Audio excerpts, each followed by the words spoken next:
Turn it up, it's the next wave. Baby, the next young Crusaders. We the Crusader now. We the voice of the now, trendsetters and change makers. From the back talk, drip talk, real trailblazers. Tap in every Wednesday. Your favorites. Powered up by the Brotherhood Crusade. And be more in the cut. 5:30 accelerated radio plays young Crusaders. Hey, the next young Crusaders. Young minds on the mic, just that big conversation. From the headlines to the hustle, just that new generation. Talking fashion, talking movies, talking hits in rotation. You can feel it when we speak, just that elevation. We the voice of the now, trendsetters and change makers. Drip talk, real trailblazers, tapping every Wednesday. Powered up by the Brotherhood Crusade. More in the cut. 5:30 accelerated radio plays us. The next young Crusaders. The next young Crusaders. From the Brotherhood Crusade and the Accelerated Radio School of Broadcasting, this is the Next Young Crusaders. Hear the future in their words, a show produced by the apprentices of Accelerated Radio, proudly sponsored by BMO. And now, here are the Next Young Crusaders on the Accelerated Radio Network. Hello, everyone, and welcome to another Career Cafe podcast brought to you by Brotherhood Crusade and Accelerated Radio. I'm your host, Paige Stevenson, and today we have a very special guest. Today we are excited to welcome Ms. LaToya Henry to the show. LaToya is a marketing and media strategist with experience across entertainment, technology, retail, and professional services. She currently serves as Manager of Media Planning and Brand Strategy Marketing at BET Media Group, where she helps lead major campaigns, cultural moments like the BET Awards. She's passionate about storytelling, culture, strategy, and creating opportunities for the next generation. We are excited to hear more about her journey. Please give a warm welcome to Ms. LaToya Henry.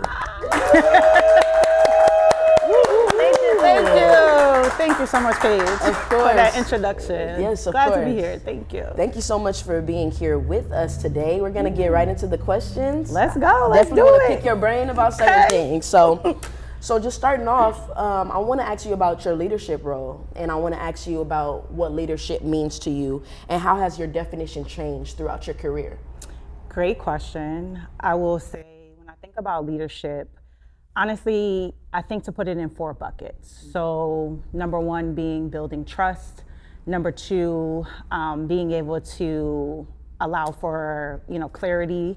And then number 3, being able to make an impact. And then 4, having your team do what they do. So when I first started out, I thought leadership was, senior leadership, the titles, the VPs, the CMOs, all of that.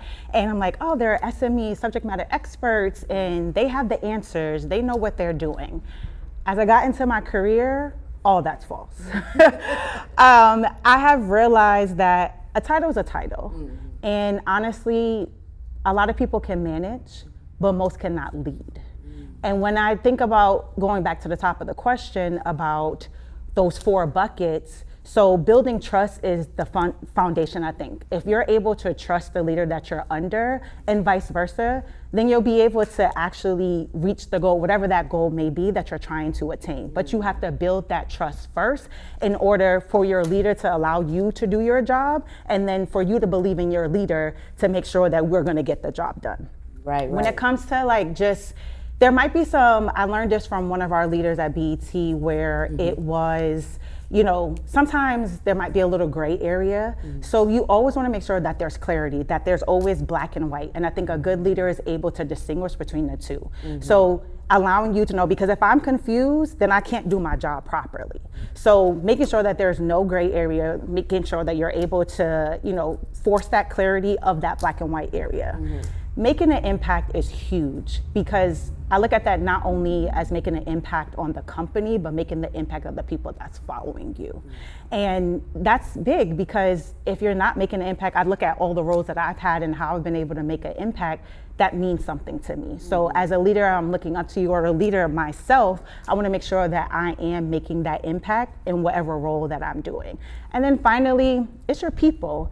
It's allowing the people that you have hired to do their job and let them cook. Let them do what they need to do and get the job done. You hired them for a reason. So allow them to do exactly that and show up the way that they need to show up and get all the things done that they need to. Right. And you had mentioned the 4 leadership buckets. They're trust, Creating clarity. So no gray zone. No gray zone. Yep. Making an impact. So impacting our youth, the further generation, our audience, and then the last one about who are under you, who is under your you. team. So of course, with those buckets, I'm sure you've ran into problems just trying to fill those buckets and make sure you qualify for all the leadership skills. So I'm wondering, what challenges did you face breaking into media and marketing, and how did you overcome them? So, the biggest challenge to get to where I am right now is I started my career as a B2B marketer, so a business to business marketer. So that means marketing businesses, marketing software, products. So I always wanted, though, to get to B2C, so business to consumer. So really being able to getting in front of the consumer and working for brands that actually do that. And I remember when I was starting off, I was trying to talk to people and trying to figure it out. And some people would say you could figure it out, just talk to this person and that person. And of course, relationship building takes time. But then there was others that were telling me that, to go from B2B to B2C, that's gonna be really hard. And you already built a B2B career, so why not stay there? And I'm like, oh, okay, watch me work. And look at here, I am doing B2C, and I'm able to unleash that creativity that I felt was stifled before. And yes, I have made impacts, and I'm proud of the work that I have done on that B2B side, but I feel like B2C is really where I thrive, really where I get to be that close to the consumer, really be able to, stretch my marketing skills and figure out exactly what are those pain points for that consumer and how I can be able to alleviate that for them. Right. So you would say B2C allows you to be more creative? It is. I feel for me, the roles that I've had in B2B, I've worked in professional services, so accounting, there's only so much that you can do when you're doing marketing. Right. And one of the roles I had, which was one of my, I think, moment in time where I was the only marketer in the office, and we were able to do a branding campaign, and I pushed the limit on that. I went to bat for that because I believed in it, and I work with our creative team, and there again limits to how creative we can get because we have to follow rules, regulations, all the things, but I was able to do something that I felt passionate about, that my creativity, again, no, this is what our office needs. Let me push the needle and let me get this job done. Right. Yeah. So I want to ask you a little bit about how you balance your creativity, how you balance culture and strategy when you're leading major campaigns, like the BET Awards, for example. Okay, before I answer the question, BET Awards, Culture's biggest night, is coming, and we coming big. And we are coming with our host, Drewski. So make sure that you are tuned in on Sunday, June 28th, 8 p.m. Eastern, 7 p.m. Central Time. Now let's get back to the question. Thank you. All right. So as a marketer, you want to make sure that you start with strategy.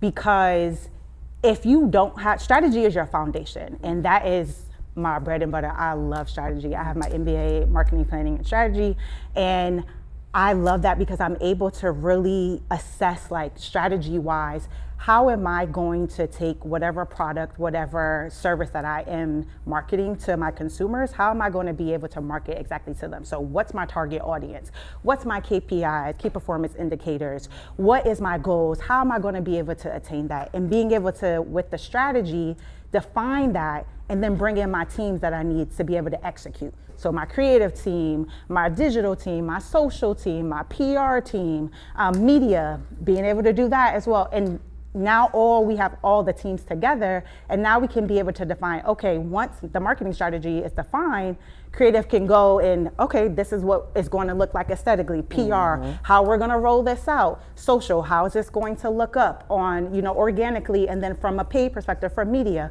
when it comes to out of home, what's that going to look like? So all of these elements, though, don't happen until your strategy is defined. And if you are going into a campaign without a strategy defined, it's like you're going in so many multiple directions, because once it's like, let's start this, and then you get back to the strategy and you're like, well, that doesn't align with the strategy, so why are we even doing this? So now we've wasted time and resources that we could have exerted to something else that was more aligned to the strategy. Right. So the strategy is like your blueprint. It is. But then we have a company like BET, which very much so highlights the culture. So how do you bring the culture into that? I get excited because now this is my first wave into entertainment, and specifically being able to be a part of a Black network. And we are under new leadership now. Louis Carr is our CEO, and we're leading into the next chapter of what BET is going to look like and what we want it to look like. And we're running a promo right now as well. It's called Something You Can Believe In. And that's the opportunity for us as marketers to tap into that, to be able to let our consumers know this is the same BET, but we've just evolved. We're here for you. We are always part of the culture. We are Black people first. We are putting you first. Every campaign that we are doing, Black people, that's first. That's what we want to do. That's what we lead with. So it's just making sure that we're able to show up for our culture, making sure that we're able to show up for our community as well, and just being able to execute on that from a marketing lens. Yes, definitely. And you spoke on, change, innovation, keep pushing the brand forward. And of course change involves just going with the times and investing in the youth and everything. The younger generation, everybody's supposed to be kind of taking the place. Right. So I want to ask, why is creating access and opportunities for the next generation so important to you? Not only to BET, but to you as well. So I will definitely say it's very important because I always feel like we could pay it forward. In my career, I look at the opportunities that I've had, and it's been someone telling me something, someone giving me a piece of advice, someone answering my email, someone being able to take a coffee call, someone being able to take that lunch.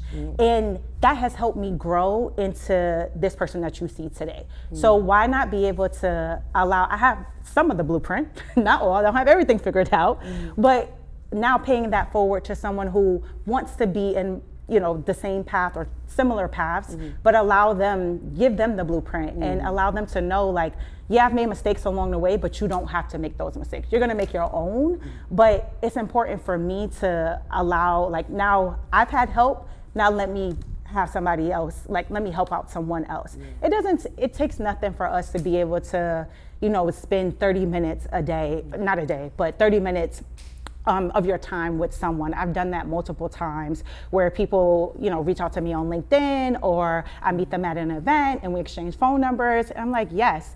And for me too, sticking to my word. Because there have been multiple times where I've come across people and people are like, yeah, I'm gonna do this, or yeah, we can link up, or I'm gonna, I see something, or yeah, let's talk. And it never happens. And honestly, I used to take those things personally, but I don't now. Because out of the million or thousands, hundreds of emails, people you meet and stuff, you're never going to connect with every single one. But at least if you connect with one person, that is one person that you did not know before, that is one advice that you did not have before, and that person can be able to open up doors for you to be able to go to the next person that might have exactly what you need. Definitely. And I feel like our audience, the youth, everybody needs to know how important just connections, that conversation is. This happened because of a conversation and a connection, right? So that's definitely a good foundational point. But I want to also ask, how can young people use storytelling, social media, creativity to make an impact today? So I'm not going to date myself. Okay. Not going to do that. But as I was growing up, social media just came on this, it's probably gonna date me, but in college it was just on the seed. Okay. And social media, I think, could be a gift and a curse. And I think now, like, everybody puts everything on social media. Like, I mean, you could live whatever lifestyle that you want to live on social media. However, I think when it comes to your brand, it's the story that you want to tell. You want to show up authentically. The brands that I follow, BT, we are authentic to who we are, unapologetically. So you have to take that same thinking and apply that to your brand, how you're going to roll that out, what that story is going to be, how you're going to be creative, and stick to that. And I know we're in the world of, but I didn't get this many likes. I didn't get, no one commented and things. Okay, let's build on that. So if you realizing, okay, maybe I got 50 likes for one post. Okay, then the next post, let's aim for 75 likes. Let's continue to keep doing, but learning exactly, okay, like let's change it up. Maybe it might be, you know, the content that you're doing. Content is king. So it could be the frequency of it or lack thereof or whatever it may be, but you gotta figure out what that cadence is for you. Do not compare it to anyone else because we're human. We do that all the time. And that is something that we do not want to do. So as you're building, as you know, a young person wants to get into that space, it first starts with what story do you authentically want to tell, and make sure that you continue to show up unapologetically as whoever that person is that you want to be, and you produce that content that reflects that on your socials. That's that strategy mind coming You out. know, Yeah. thank you, girl. I see it. And yeah, so you're saying it's important to have a creative resume, just in general, for real. And we use stuff like social media and stuff to be able to output that. Yeah, I definitely agree. Yeah. So I want to ask, what kind of legacy do you hope to leave in the entertainment and marketing industry? You know, this is another great question because I think about this often. And when I think about the legacy as a marketer, I'm able to, and I feel like I'm privileged to be able to be twofold. So I'm a marketer, but I'm also a consumer. And I know how, when I was growing up as a kid, you know, being from New York, North Shore, New York, and you know, really being able to be in Times Square and, you know, through magazines, like commercials. My friends get on me now about, I get so excited about Super Bowl ads and campaigns that brands that I follow are running. I'm like, did you see this? Did you see that? And they're like, you're the only one that gets excited about this.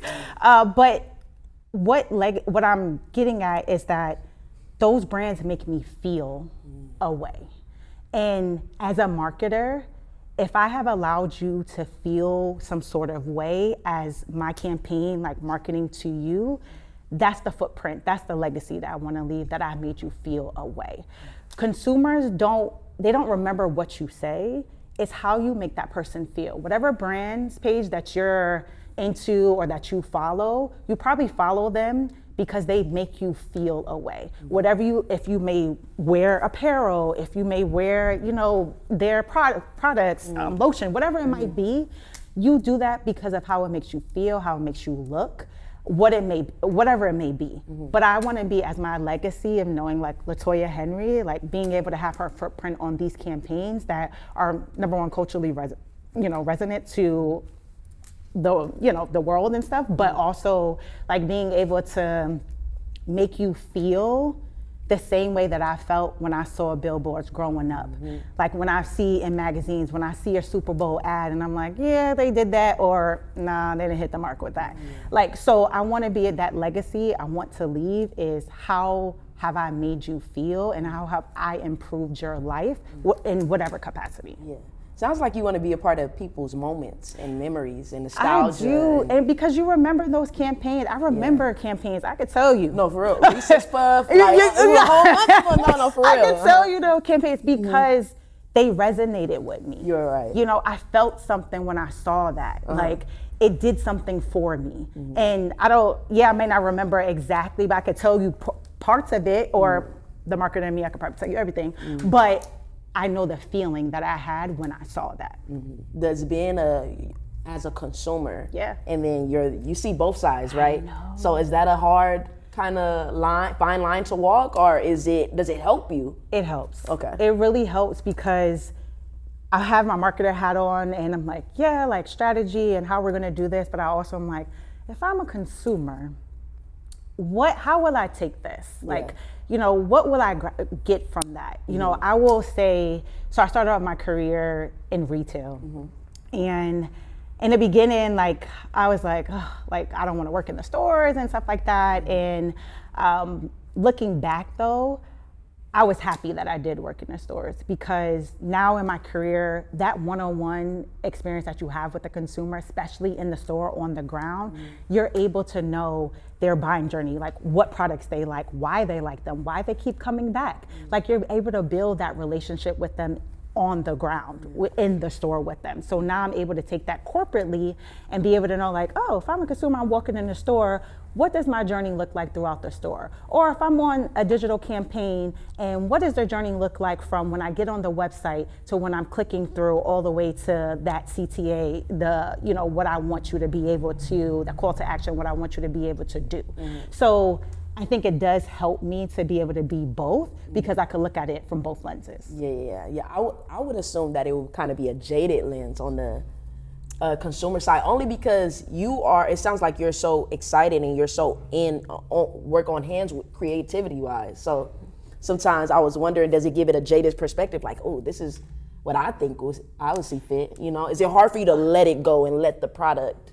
Sometimes it is hard, but the thing about marketing, it's not about the feeling. It's the data has to speak for itself. Right. So that's what you need to go off of, is the data. Feelings can't go off of feelings. Like, feelings are feelings. And how I feel personally is not how you're going to feel. True. I need to go off of the data and what is my end goal for that campaign. So then that's how I'm able to set that up and able to separate the two. Like, yeah, I would feel this way, but I'm able to also put that consumer hat on when it comes to execution, experiential. If we're doing an event or something, then it's like, okay, now if I'm in this space, what do I want to see? What do I want to do? Like, that's when it comes. But the data first, marketers always know, check the data before anything in order for you to go forward. Yeah, and I can imagine you being at home, like, watching the commercial, like, they did not do that right. Paige. No, I'm already knowing. They could have did that better. Exactly. Yeah. Yeah, no, that's not it. Definitely. I think we've had a wonderful conversation today. I have another question for you before I send it off to Riley for the audience questions. But if students leave today remembering one lesson from your journey, what would you want it to be? Bet on you. I think that throughout my journey, the times when I didn't bet on me, I felt lost. I felt like, what's happening? Like, I felt like, wait, we have a goal, we have a mission here. Like, I need to get back to the basics, get back to me. Like, and you have to bet on you, because if you don't believe in you, who is? And my family and friends always have the amazing support system. I love them to death, but they can support me all through until they're blue in the face. But if I don't believe that, if I'm not betting on me, if I'm not doing what I need to do to get whatever goal is that I have, it's not gonna happen. So I would say, obviously lead God first, and then be able to bet on me, and then be able to let the work speak for itself. I'm gonna walk away with that. I hope our audience gets to walk away with that. Speaking of audience, we're gonna pass it right on to our audience for a few questions for Miss LaToya. I just want to thank you so much again for coming here, taking the time out of your day to come. So thank you so much, Ms. Henry. Thanks for having me. Of course. And thank you to Paige for hosting such a great discussion, as always. Thank you, Nita. So I wanted to open the floor up for some questions. Ms. Henry, I do have a question for you. Also, shout out to the Brotherhood Crusade, Accelerated Radio, and shout out to our sponsor, BMO. Thank you so much. My first question, pretty early on in your discussion with Nita, I remember you talking about the difference between leadership and management, because personally I feel like I'm a pretty good leader, but I never really thought about the management side. How do you tell the difference or kind of differentiate between leadership and management, and what does management mean to you? So when I was talking about that, leadership, the difference between leadership and managing people. So I think that, yes, I think that leadership is one notch up. Okay. That it has to be, you have those 4 things that I mentioned, like you have to be, for me, you have to be able to fall in that bucket. Because managing people, you can manage people, you can tell them what to do, and that's it. But an effective leader is able to know their team. An effective leader is able to take their team to the next level. An effective leader is able to take accountability when he or she needs to take accountability. So being a leader, I think that not everyone has that. And I've had some great leaders that I have been under. But I think that also, like, I've had some managers that just managed and just was there to manage, and that's it. But leaders take it to the next level. Leaders are able to really fulfill whatever that goal is for the business, but also for their team as well. Thank you so much. Yeah. Next, we have a question from Zarius.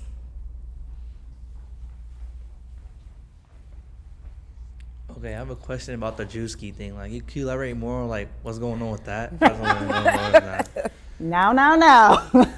We can't give out too much. Okay.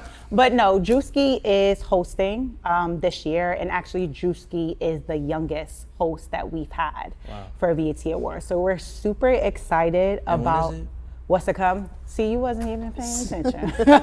It's on Sunday. It's Sunday, June 28th. Okay. At 8 p.m. So make sure. But yes, if you go to our Instagram, BT, you'll find out more information about it. We've already posted some content there as well, promo campaigns and stuff like that. But yeah, we're excited about this. Okay. Cool. Yeah. Thank you, Zarius. Next, we have a question from Khalil. Khalil's a student from Brotherhood Crusade. Hi. How are you doing today? Good. How are you? I'm well. Thank you for just being here and taking the time to talk and just spread some wisdom for us. And then you mentioned something from Riley's question, which was you had great leaders and managers. So how does it feel just being in the crucial position of having mentors in your life? What was that like? So, that is something that I feel that at times I lack, to be honest. But I think that I've lacked in a sense of identifying someone as, you are my mentor, I'm your mentee. But I've had unofficial mentors. Like, even my manager right now, I would call him my mentor. But we haven't said, like, you're my mentor, you're my mentee. But there have been leaders that I've had that have come and I have taken something away from them, whether it may be how to do something, how to show up, how to do a project, or how to do something, or whatever it might be. Mentorship is very key, I think, to anyone's journey, to anyone's success, to be able to have someone that you can reach out to, that can lean on, that can push you to the next level. Because there'll be times where, and I'm guilty of it now, I'll talk myself out of things. Or I'll say, maybe I'm not, maybe we don't want to do that, but you got to get uncomfortable, because that means that things are changing, and that's a good thing though. So your mentor though, identified or not, stamp of approval, could be someone that you might meet, or it could be honestly a friend or somebody in the professional world, whatever it may be. But it takes time to develop those relationships, and no, it's not one-sided. So you have to also, as you're trying to get something from your mentor, you have to also pour something into, and whatever that may be, it's a two-way street. So remember that it takes time to build those relationships, but also pour into them as much as they are pouring into you. Thank you for that. Yeah. Donna has a question as well. Okay. Thank you for coming out. We really appreciate it. Yes. My question is, marketing is international, and I consider the United States being the best at marketing. What other country or around the world would you say is really breaking and becoming cutting edge? Oh, that is a really good question. Let's see. I think China does a good job of marketing some products. Definitely think that they do well, especially in the technology space. I would say that I would say that it would be them. Of course, biased to the U.S. I think, agree. right, that we do it best. But I do think I've seen some campaigns from them that have been, I would say that are good enough to say that I would put them in the category of doing well. Yeah. Thank you. Yeah. Do we have any other questions from the floor? I think that's it. Thank you so much for your time. Thank you, Brotherhood Crusade, Accelerated Radio, and last but not least, BMO. Thank you. And thank you, Riley. Definitely thank you for hosting the questions. And thank you so much for being here with us today. Thank you, Paige. I really appreciate this. Was fun. Had a great time. Yeah, and I've definitely gained some insight. I know our audience back home will definitely walk away with stuff. I think it's very important for people to see Black women in leadership roles and having fun and doing it and living it. So I really appreciate you coming here, and thank you all for joining us. And we'll be back with another episode of Career Cafe. So stay tuned, and we have our Accelerated Radio, our next Young Crusaders podcast, live tomorrow at 5:30 p.m. So stay tuned. Thank you, guys. Yeah.